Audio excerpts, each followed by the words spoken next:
চৰকাৰী কৰ্মচাৰীসকলৰ বাবে জনাব বিচাৰিছোঁ এটা ডাঙৰ খবৰ। অৱশেষত কৰ্মচাৰীসকলৰ 18 মাহৰ ডিএ এৰিয়াৰ সম্পৰ্কত আহিছে জাননী। কি আছে বিত্ত বিভাগে প্ৰকাশ কৰিছে এই বিশেষ জাননীত।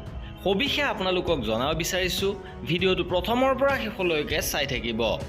শেহতীয়াভাৱে ভাৰত চৰকাৰৰ বিত্ত মন্ত্ৰালয়ৰ ফালৰ পৰা এই পত্ৰখন প্ৰেৰণ কৰিছে।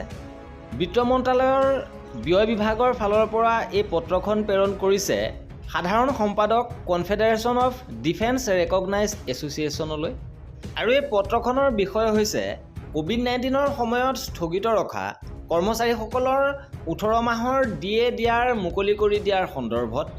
উপৰোক্ত বিষয় সন্দৰ্ভত আপোনাৰ 10 ফেব্ৰুৱাৰী 2026 তাৰিখৰ আবেদনখনৰ প্ৰসংগত নিম্ন স্বাক্ষৰকাৰীক এই কথা জনাবলৈ নিৰ্দেশ দিয়া হৈছে যে কোভিড-19ৰ পৰিপ্ৰেক্ষিতত উদ্ভৱ হোৱা অৰ্থনৈতিক মন্দাৱস্থাৰ বাবে চৰকাৰী বিত্তীয় ব্যৱস্থাৰ ওপৰত হেঁচা হ্ৰাস কৰিবলৈ 1/1/2020, 1/7/2020 আৰু 1/1/2021 তাৰিখৰ পৰা প্ৰাপ্য কেন্দ্ৰীয় চৰকাৰ কৰ্মচাৰী লগতে পেঞ্চনাৰসকলৰ 3টা কিস্তিৰ ডিএ দিয়াৰ স্থগিত ৰখাৰ সিদ্ধান্ত লোৱা হৈছিল।